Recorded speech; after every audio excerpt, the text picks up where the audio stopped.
வணக்கம். இது ராஜ்யம். இஸ்ரேல் ஈரான் இடையே போர் மூண்டுள்ள நிலையில் இஸ்ரேல் பிரதமர் பெஞ்சமின் நெதன்யாகு அழிவிற்கான விமானம் எனப்படும் ரோம்ஸ்டே விமானத்தில் தப்பி சென்றுள்ளதாக தகவல் தெரிவிக்கின்றன. அணு ஆயுத போர், பேரழிவுகள் அல்லது முக்கிய ராணுவ மற்றும் அரசாங்க உட்கட்டமைப்பை அச்சுறுத்தும் பெரிய அளவிலான போரின் போது பெரிய தலைவர்கள், அதிபர்கள் தப்பிப்பதற்காக பயன்படுத்தப்படும் விமானம்தான் ரூம்ஸ்டே விமானம். அணு ஆயுதம் கொண்டு இந்த விமானம் ரேடரில் பெரிய அளவில் சிக்கிக்கொள்ளாமல் செல்லும் திறன் கொண்டது. இதுவரை அத்தகைய விமானங்களை வடிவமைத்து தயாரித்த நாடுகள் அமெரிக்கா மற்றும் ரஷ்யா கூட்டமைப்பு மட்டுமே. இந்த விமானம் இஸ்ரேலிடம் இருப்பதாக கூறப்படுகின்றது. இந்த விமானங்கள் பொதுவாக தீவிர தாக்குதல்களை தாக்குப்பிடிக்கும். அதேபோல விமானத்திலேயே சில நாட்கள் பாதுகாப்போடு இருக்கவும் உள்ளே வசதிகள் இருக்கும். இஸ்ரேல் ஈரான் இடையே போர் மூண்டுள்ள நிலையில் இஸ்ரேல் பிரதமர் பெஞ்சமின் நெதன்யாகு அழிவிற்கான விமானம் எனப்படும் இந்த டூம்ஸ்டே விமானத்தில் தப்பி சென்றுள்ளதாக தகவல் தெரிவிக்கின்றன. அவர் அதிபர் மற்றும் மொத்த அமைச்சரவை இதில் தப்பி ரகசிய இடத்திற்கு சென்றிருக்கலாம் என்று எதிர்வு கூறப்படுகின்றது. இதனால் போர் பெரிதாக போகின்றதா என்ற கேள்வியும் எழுந்திருக்கின்றது. இஸ்ரேல் மீது ஈரான் திடீரென ஏவுகணை தாக்குதல்களை மேற்கொள்ள முக்கியமான சில காரணங்கள் இருந்திருக்கின்றன. இரண்டு நாடுகளுக்கு இடையிலான இந்த மோதல் மாபெரும் போராக உருவெடுக்கும் அபாயம் ஏற்பட்டுள்ளது. கடந்த ஏப்ரல் மாதம் 1ஆம் தேதி சிரியாவில் இருக்கும் ஈரான் தூதரகம் மீது இஸ்ரேல் தாக்குதலை நடத்தியது. இஸ்ரேலிய படைகள் கடந்த சில மாதங்கள் முன் சிரியா தலைநகர் டமாஸ்கஸ் மற்றும் சிரிய வடக்கு நகரான அலெப்போவில் உள்ள விமான நிலையங்கள் மீது ஏவுகணை தாக்குதலை இஸ்ரேல் நடத்தியது. அங்கு உள்ள ஓடுபாதைகளை சேதப்படுத்தியதாகவும் 2 குடியிருப்புகள் அருகே ராக்கெட் தாக்குதல்களை நடத்தியதாகவும் கூறியது. சிரியாவின் இந்த குற்றச்சாட்டை இஸ்ரேல் மறுக்கவில்லை, ஏற்கவும் இல்லை. ஏகப்பட்ட ராக்கெட்டுகளை இஸ்ரேல் மாறி மாறி சிரியா மீது ஏவியதாக கூறப்படுகின்றது. சிரியாவில் ஹிஸ்புல்லா படையினர் உள்ளனர். இவர்கள் ஈரான் ஆதரவு போராளிகள். இவர்கள்தான் பாலஸ்தீனத்தில் ஹமாஸ் படைகளுக்கு உதவி செய்வதாக கூறப்பட்டது. இவர்களின் ஆதரவின் பேரிலேயே ஹமாஸ் படைகள் இயங்கி வருகின்றது. இந்த நிலையில்தான் சிரியா மீது இஸ்ரேல் தாக்குதலை நடத்தியுள்ளது. இந்த தாக்குதலுக்கு இடையில் தான் சிரியாவில் உள்ள ஈரான் தூதரகத்தில் இஸ்ரேல் தாக்குதலை நடத்தியது.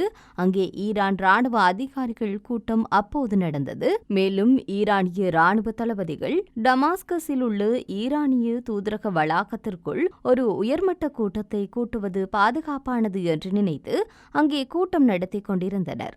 சர்வதேச விதிமுறைகளின்படி தூதரகங்களை தாக்கக்கூடாது. இதனால் அங்கே ஈரான் ராணுவ அதிகாரிகள் கூட்டம் நடந்தது. ஆனால் சர்வதேச UN விதிகளை மீறி தூதரக வளாகத்தின் மீது வான்வழி தாக்குதலில் இஸ்ரேல் ஈடுபட்டது. இதில் 7 ஈரானிய அதிகாரிகள் கொல்லப்பட்டனர். ஈரானின் உயர்மட்ட ராணுவ அதிகாரிகளில் ஒருவரான பிரிகேடியர் ஜெனரல் முகமது ரெசா ஜகேதி கொல்லப்பட்டார். இவர் புரட்சிகர காவல்படையின் மூத்த தளபதியாவர். இந்த தாக்குதலில் தான் தற்போது ஈரான் பதிலடி கொடுத்திருக்கின்றது. இஸ்ரேல் ஈரான் இடையே பயங்கரமான போர் மூண்டுள்ளது. இத்தனை நாள் 2 நாடுகளுக்கு இடையில் புகைச்சல் இருந்து வந்த நிலையில் தற்போது இஸ்ரேல் மீது ஈரான் ஏவுகணை தாக்குதலை நடத்தியுள்ளது. இஸ்ரேல் பாலஸ்தீனம் இடையிலான போர்தான் இந்த ஈரான் தாக்குதலுக்கு காரணம் என்று கூறலாம். பாலஸ்தீனத்தை இஸ்ரேல் விடாமல் தாக்கி வந்ததை ஈரான் விரும்பவில்லை. இந்த போரில் பாலஸ்தீனத்திற்கு ஈரான் மறைமுகமாக உதவி வந்தது. இப்பொழுது நேரடியாக இது இஸ்ரேல் பாலஸ்தீனம் போராக மாறியுள்ளது. இதேவேளையில் ஈரான் ராணுவம் இஸ்ரேலின் பாதுகாப்பு படை தளத்தின் மீது சரமாரியாக ஏவுகணை தாக்குதலை தொடர்ந்திருக்கின்றது. இதனை சமாளிக்க இஸ்ரேல் சுமார் $1.35 பில்லியன் $1 செலவு செய்திருப்பதாக தகவல் வெளியாகியிருக்கின்றன. சுமார் 300க்கும் அதிகமான ஏவுகணைகளும் ட்ரோனும் தாக்குதலில் ஈடுபடுத்தப்பட்டிருக்கின்றன. இதில் 99% இஸ்ரேல் அழித்துவிட்டது. குறிப்பாக இஸ்ரேல் அமெரிக்க ஆயுதங்களுடன் வீழ்த்தியுள்ளதாக அமெரிக்க அதிபர் ஜோ பைடனே கூறியிருந்தார். மேலும் ஈரானுக்கும் கடும் எச்சரிக்கையை ஜோ பைடன் விடுத்திருந்தார். ஒரு சில ஏவுகணைகள் மட்டும் இஸ்ரேல் பாதுகாப்பு படை தளம் மீது விழுந்து பாதிப்பை ஏற்படுத்தியுள்ளன. இதனால் இஸ்ரேல் தப்பியிருக்கின்றது. இருப்பினும் இதற்காக இஸ்ரேல் பெரிய விலையை கொடுத்திருக்கின்றது. அதாவது ஈரானின் தாக்குதலை அமெரிக்கா தொடக்கத்திலேயே எச்சரித்தது. ஏற்கனவே கடந்த ஆண்டு அக்டோபர் மாதம் 7ஆம் தேதி ஹமாஸ் நடத்திய தாக்குதலை உலகின் மிக பெரும் சக்தி வாய்ந்த உளவு அமைப்பு என்று சொல்லிக்கொள்ளும் இஸ்ரேலின் மொசாட் முன்கூடியே கணிக்க தவறிவிட்டது. எனவே ஈரான் தாக்குதலையும் கணிக்க தவறிவிடக் கூடாது என்று அமெரிக்காவும் இஸ்ரேலும் நோட்டம் விட்டு வந்தன. எதிர்பார்த்தபடி ஈரான் ஏவுகணைகளை ஏவியிருந்தது. உடன் ட்ரோன்களையும் சூப்பர்சோனிக் ஏவுகணைகளையும் ஏவியது. இது எதிர்பார்த்ததை விட கொஞ்சம் தீவிர தாக்குதலாகத்தான் இருந்தது. இருப்பினும் சமாளிக்க முடியாதது அல்ல என்பதை இஸ்ரேல் உணர்ந்து கொண்டது. ஏற்கனவே இருக்கும் அயன்டோம் பாதுகாப்பு அம்சத்துடன் கூடுதலாக அமெரிக்கா வழங்கிய பாதுகாப்பு கருவிகளை கொண்டு இஸ்ரேல் தாக்குதலை எதிர்கொண்டது. அதுபோல சைப்ரஸ் தீவிலிருந்து பிரிட்டனின் கடற்படை போர் விமானங்கள், அமெரிக்காவின் போர்க்கப்பல்கள், ஜோர்டான் மற்றும் சவுதி என ஏறத்தாழ 9 நாடுகள் ஈரானின் தாக்குதலை தடுத்திருக்கின்றன. அதாவது ஈரானுடன் 9 நாடுகள் களத்தில் இருந்திருக்கின்றன. இப்படியாக ஈரானின் தாக்குதலை தடுக்க இஸ்ரேல் மட்டும் சுமார் 1.35 பில்லியன் அமெரிக்க டாலரை செலவு செய்திருப்பதாக தகவல்கள் தெரிவிக்கின்றன. இந்திய மதிப்பில் இந்த தொகையை பார்க்கின்ற போது 11,287 கோடி ரூபாயாகும். இலங்கை மதிப்பில் பார்க்கின்ற போது அதிகமாக இருக்கும்.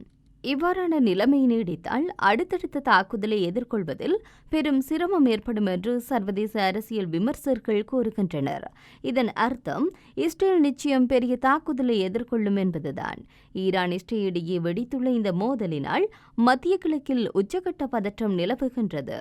இந்த பதற்றத்திற்கு இடையே 3ஆம் உலகப் போர் குறித்து நாஸ்டர்டாமின் திகிலூட்டும் கணிப்புகள் மீண்டும் சமூக வலைதளங்களில் ஆக்கிரமித்திருக்கின்றன.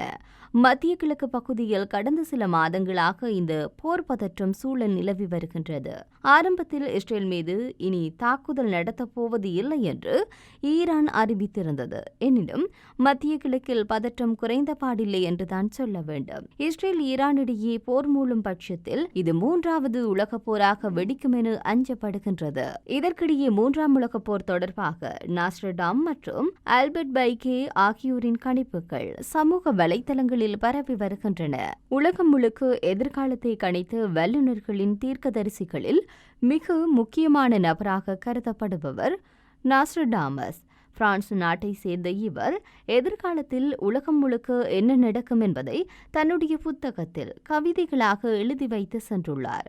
விண்வெளி அறிஞர், ஆன்மீகவாதி, தீர்க்கதரிசி என்று அறியப்பட்ட இவர் 465 வருடங்களுக்கு முன் எழுதிய இந்த நூலில் எப்பொழுது என்னென்ன நடக்கும் என்று எழுதி வைத்திருக்கின்றாராம்.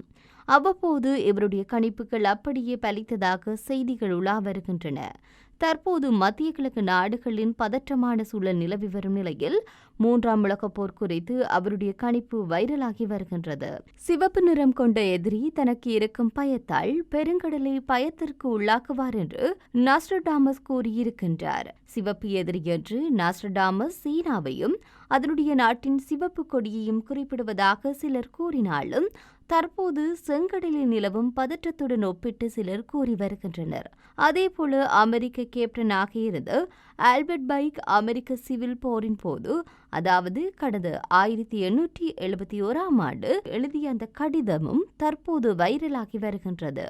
அந்த கடிதத்தில் 3ஆம் உலகப் போர் யூதர்களுக்கும் இஸ்லாமிய உலகத்தின் தலைவர்களுக்கும் இடையேயானதாக இருக்கும் என்று அவர் குறிப்பிட்டிருக்கின்றார்.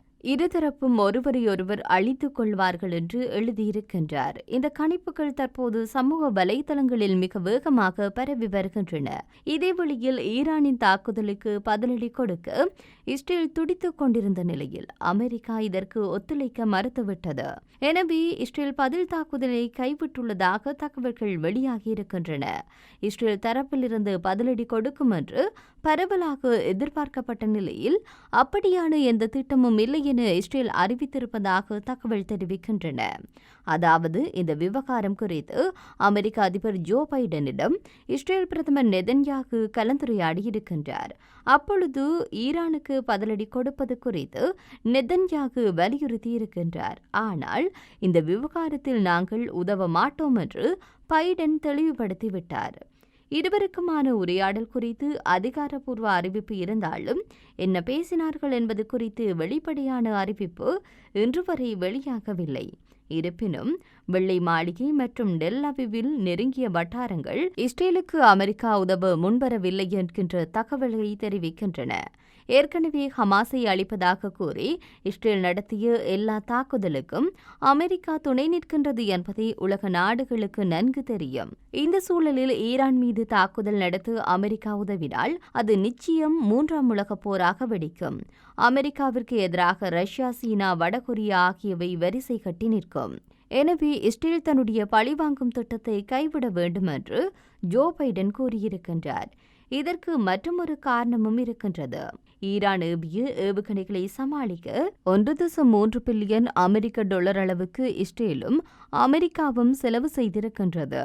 எனவே இஸ்ரேல் பதில் தாக்குதல் என இறங்கினால் ஈரான் சும்மா இருக்காது.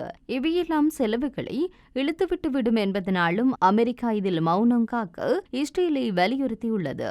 எனவே இஸ்ரேல் ஈரான் மீதான பதிலடி தாக்குதலை கைவிட்டுள்ளது. இஸ்ரேலுக்கு பதிலடி கொடுக்கும் வகையிலேயே இந்த தாக்குதலை நடத்தியதாகவும் இந்த விடயமானது இத்தோடு முடிந்துவிட்டது என்றும் ஈரான் எச்சரித்திருக்கின்றது. ஒருவேளை இஸ்ரேல் மீண்டும் ஒருமுறை தவறு செய்தால் அதற்கான பதில் மிக மிக கடுமையாக இருக்கும் என்று ஈரான் எச்சரிக்கை விடுத்துள்ளது. இதனால் இந்த பிரச்சினை இப்போதைக்கு முடிந்தாலும் மீண்டும் எப்போது வேண்டுமானாலும் வெடிக்கலாம் என்பது போன்ற சூழலே இருக்கின்றது. இந்த விவகாரத்தை பொறுத்தவரை அமெரிக்கா இதில் நேரடியாக தலையிடவே இல்லை. ஈரானுக்கு எதிராக எந்தவொரு பதிலடி நடவடிக்கைகளுக்கும் அமெரிக்கா ராணுவ ஆதரவை வழங்காது என்று இஸ்ரேல் பிரதமர் பெஞ்சமின் நெதன்யாகுவிடம் அமெரிக்க அதிபர் பைடன் கூறிவிட்டார். இதுபோன்ற செயல்களை அமெரிக்கா ஆதரிக்காது, அதற்கு ஆதரவு தெரிவிக்காது என்று அமெரிக்கா தரப்பில் கூறப்பட்டுவிட்டது. இனி என்னதான் நடக்கப் போகின்றது என்பதையும், இஸ்ரேல் பதில் தாக்குதலை வழங்குமா அல்லது சமரச நிலைக்கு போகுமா என்பதை பொறுத்திருந்துதான் பார்க்க வேண்டும். நன்றி.